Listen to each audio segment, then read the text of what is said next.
तो पिछले कुछ अरसे से दिल्ली एनसीआर के तमाम प्रॉपर्टी बायर्स परेशान हैं। जीवन भर की गाढ़ी जमा पूंजी दांव पर लगाने के बाद होम बायर्स परेशान हैं। आखिर जिस घरौंदे में रहने का ख्वाब उन्होंने संजोया था, वो वादा पूरा करने में डेवलपर्स क्यों हिचकिचा रहे हैं? आखिर कैसे पूरे होंगे ये अधूरे पड़े प्रोजेक्ट्स? आखिर क्या है डेवलपर्स की योजना और कैसे खत्म हो सकता है घरों का ये लंबा इंतजार? आइए एक खास रिपोर्ट दिखाते हैं।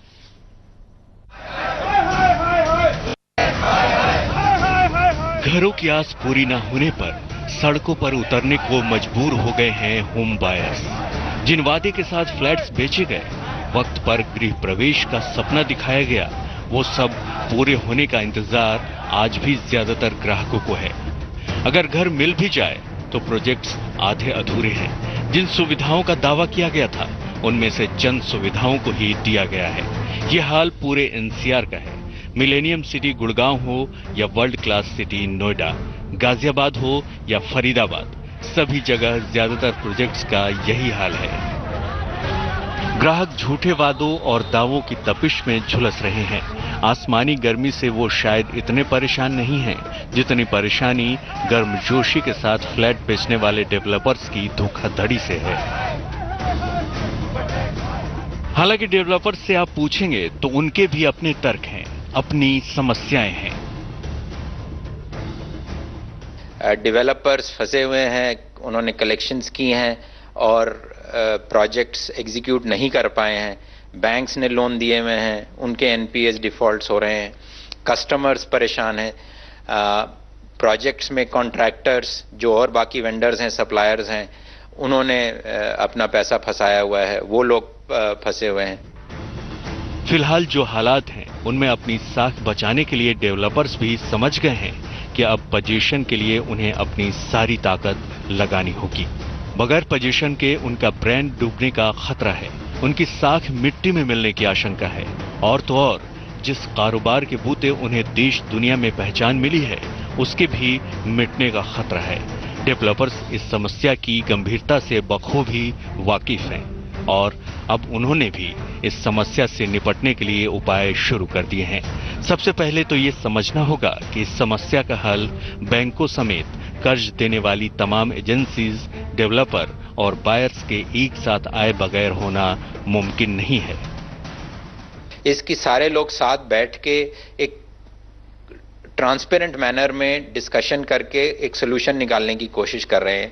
अगर डेवलपर स्टक है, सेल नहीं हो रही है, कस्टमर्स के पैसे नहीं आ रहे हैं, तो या बैंक हो जो इनिशिएटिव ले, या कई सिचुएशंस में कस्टमर ग्रुप, सब सोशल मीडिया के ज़माने में वो लोग सब इकट्ठा होकर कस्टमर्स एक प्रेशर ग्रुप बिल्ड कर रहे हैं, सब लोगों को टेबल पे ला रहे हैं कि सारे स्टेक होल्डर्स टेबल पे बैठें और सोल्यूशन निकालें।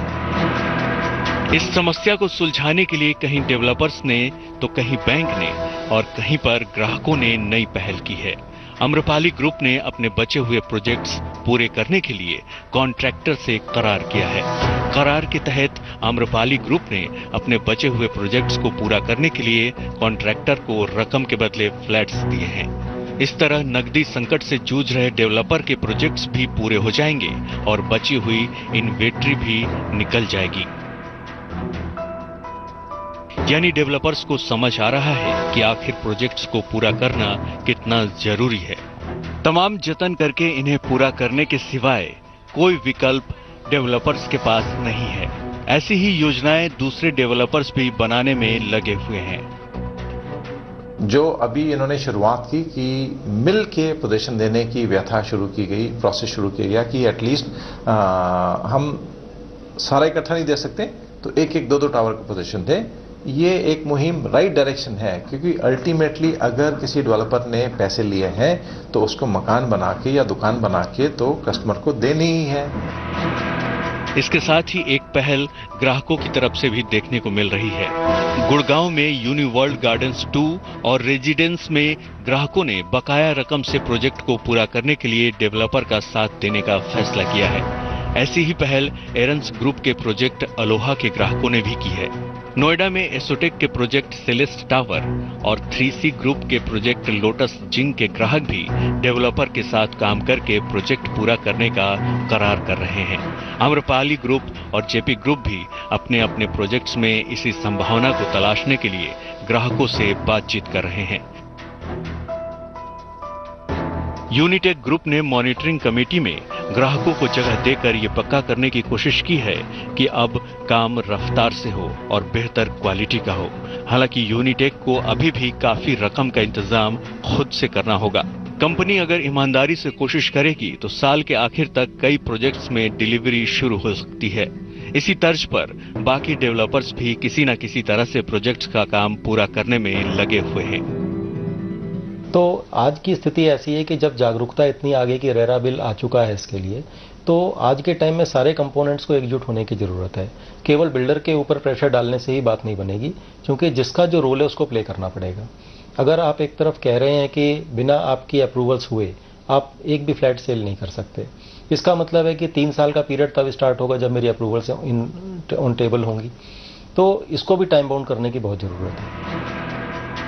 कुछ इसी तर्ज पर बैंकों ने भी प्रोजेक्ट्स को टेक ओवर करना शुरू कर दिया है। आईसीआईसीआई बैंक भी गुड़गांव में यूनिटेक के एक प्रोजेक्ट को टेक ओवर करके ग्राहकों से बकाया रकम वसूल कर पूरा करने पर विचार कर रहा है। एचडीएफसी बैंक भी एक डेवलपर के साथ इसी तरह का करार करने के लिए बातचीत कर रहा है। यस बैंक ने भी गुड़गांव में एक प्रोजेक्ट को लेकर नीलाम करने की कोशिश की, जिसका बायर्स विरोध कर रहे हैं। जब तक बेसिक सुविधाएं नहीं होंगी और मैं आपको चाबी दे दूंगा तो आप कैसे रहेंगे अगर आपके पास बिजली नहीं है, पानी नहीं है, सीवर लाइन नहीं है।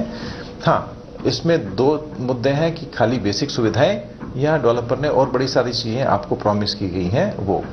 तो मैं कहता हूं कि अगर सिचुएशन ऐसी फंसी हुई है कि कुछ डेवलपर पोजीशन नहीं दे पा रहे हैं, तो उस केसेस में कस्टमर को समझना चाहिए कि अभी अगर बेसिक सुविधाएं मिल गई हैं तो रहना शुरू करें और उनसे डिमांड करें, टाइम शेड्यूल ले लें, ताकि धीरे धीरे वो बेसिक के अलावा जो और भी अधिकतम सुविधाएं हैं जो उसमें डेवलपर ने प्रॉमिस की गई हैं वो भी उनको थोड़े टाइम बाद दे दीजिए।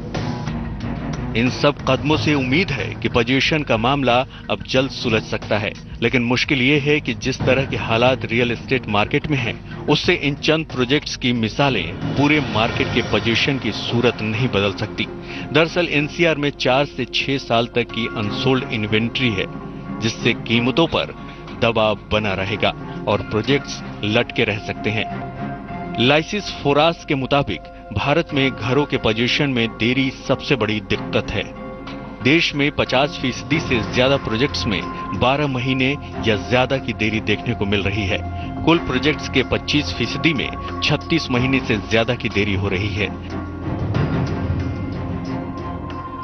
नोएडा जैसे मार्केट्स में तो हालात और भी खराब हैं, जहां पर डेवलपर्स के ऊपर जमीन की किश्तें चुकाने का भी दबाव है। कुल मिलाकर हालात बेहद खराब हैं, लेकिन इन चंद प्रोजेक्ट्स ने उम्मीद की एक नई किरण ग्राहकों को दिखाई है और अब जरूरत इस बात की है कि हाउसिंग प्रोजेक्ट्स के सभी हिस्सेदार यानी बैंक, बायर और बिल्डर साथ मिलकर बैठें और इस समस्या को सुलझाने का रास्ता तलाशें।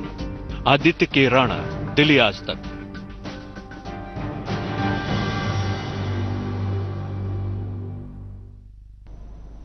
पोजीशन के लिए बिल्डर, बायर्स और बैंक मिलकर कोशिश कर रहे हैं, तो मंदी के हालात को देखते हुए सरकारी एजेंसीज भी राहत देने का काम कर रही है। गुड़गांव में 10 साल में पहली बार सर्किल रेट को घटाया गया है। नोएडा अथॉरिटी भी भुगतान के स्टेटस के हिसाब से आंशिक कंप्लीशन सर्टिफिकेट देने का ऐलान कर चुकी है। रियल एस्टेट में मंदी ने डेवलपर्स ही नहीं, राज्य सरकारों की भी नींद उड़ा दी है। प्रॉपर्टी की महंगी कीमतों से परेशान ग्राहकों ने रियल एस्टेट मार्केट से करीब करीब किनारा कर लिया है। रही सही कसर प्रॉपर्टी की असल कीमतों और सर्किल रेट के अंतर ने पूरी कर दी है। महंगी रजिस्ट्री भी प्रॉपर्टी ना खरीदने की एक बड़ी वजह बनती जा रही है। इस संकट से निपटने के लिए गुड़गांव में 10 साल में पहली बार सर्किल रेट में 15% की कटौती की गई है। थोड़ा सा मंदी था मार्केट में, उसकी वजह से एक्सचेकर को बहुत नुकसान हो रहा था। जब कन्वेंस डीड के बजाय कोई जीपीए कराता है, ऑब्वियसली नुकसान होता है। इसलिए क्या किया कि कमर्शियल और इंस्टीट्यूशनल रेट्स के लिए, रेसिडेंशियल रेट के लिए एग्रीकल्चर रेट को इंडेक्स करते हुए हमने सारों का रैशनलाइज किया। और हमने यहाँ से रिकमेंड किया था कि 15% कलेक्टर रेट कम हो, उसको कमिश्नर साहब ने भी अप्रूव दिया और उसको हेडक्वार्टर भेजा। हेडक्वार्टर ने भी उस प्रपोजल को माना है। जाहिर है सरकार को भी राजस्व के मोर्चे पर प्रॉपर्टी की खरीद फरोख्त न होने से नुकसान उठाना पड़ रहा था। डेवलपर्स के मुताबिक इस कटौती से मार्केट में थोड़ा बहुत असर जरूर देखने को मिल सकता है। हालांकि उनका साफ मानना है कि अभी मार्केट को सुधरने में समय लगेगा और इस तरह के कई कदम उठाकर ही रियल एस्टेट सेक्टर को मजबूत किया जा सकेगा। गुड़गांव के बाद नोएडा, गाजियाबाद के डेवलपर्स भी मांग कर रहे हैं कि यहां पर भी सर्कल रेट को घटाया जाना चाहिए। देखिए, जहां तक सर्कल रेट की बात है, मैं पहले भी कहता रहा हूं कि इसमें तो कोई गवर्नमेंट को एक यूनिफॉर्म पॉलिसी लानी चाहिए, क्योंकि अलग अलग स्टेट्स में अलग अलग सर्कल रेट्स हैं, अलग अलग स्टैंप ड्यूटी है, उससे रियल एस्टेट सेक्टर में काफ़ी फर्क पड़ता है। गुड़गांव ने जो किया है, मुझे लगता है वो एक शुरुआत है और अच्छी शुरुआत है। अब Noida authority, Ghaziabad development authority, greater Noida authority, इनको भी इस पर एक थोड़ी पहल करनी चाहिए ताकि एंड कंज्यूमर को घर थोड़ा सस्ता मिल सके।